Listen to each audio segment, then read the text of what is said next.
Assalamualaikum warahmatullahi wabarakatuh.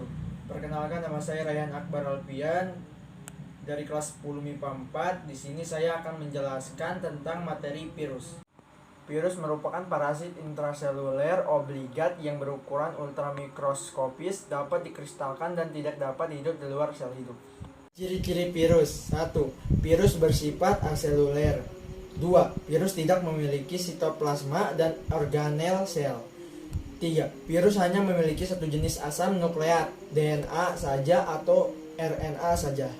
4. Virus membutuhkan sel inang karena virus hanya dapat hidup dan memperbanyak diri di dalam sel-sel hidup sehingga dinamakan parasit intraseluler obligat. 5. Virus tidak memiliki enzim untuk melakukan metabolisme untuk kehidupannya.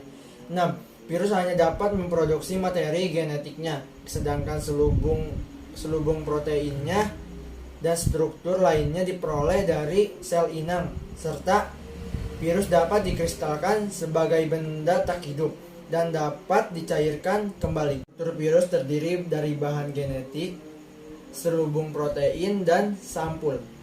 Bahan genetik virus tersusun atas inti berupa asam nukleat, DNA atau RNA yang dibungkus kapsid berupa protein. Virus yang berbahan genetik DNA disebut virus DNA, sedangkan virus yang berbahan genetik RNA disebut virus RNA. Selubung protein. Selubung protein kapsid adalah selubung yang membungkus asam nukleat DNA atau RNA sehingga disebut juga nukleokapsid.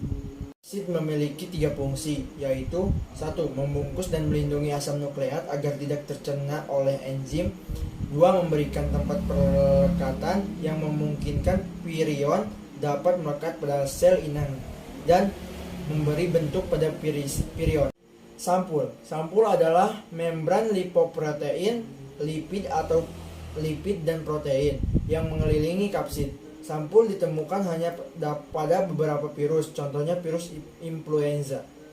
Cara reproduksi virus ada 2 macam, yaitu siklus litik dan siklus lisogenik.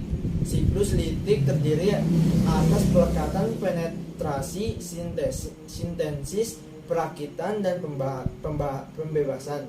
Siklus lisogenik terdiri atas pelekatan, penetrasi, penggabungan, dan penggandaan.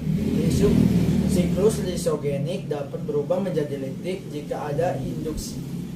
Klasifikasi virus berdasarkan sistem ICTP. Klasifikasi virus memiliki 3 tingkatan takson, yaitu famili, genera, dan spesies. Nama famili menggunakan akhiran Viridae, nama genus menggunakan akhiran virus, dan nama spesies menggunakan bahasa Inggris dengan akhiran virus, seperti halnya nama ilmiah makhluk hidup.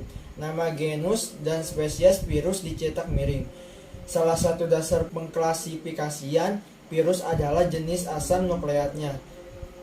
Berdasarkan jenis asam nukleatnya, virus dapat dikelompokkan menjadi virus DNA dan virus RNA. Influenza, flu burung, AIDS, dan COVID-19 merupakan beberapa contoh penyakit yang disebabkan oleh virus.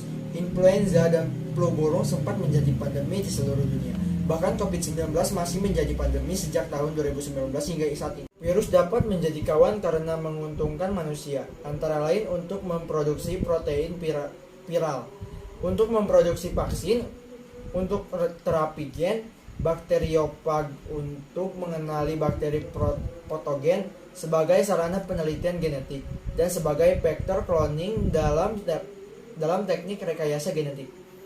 Virus sebagai lawan karena dapat menyebabkan berbagai macam penyakit pada manusia, hewan, ataupun tumbuhan.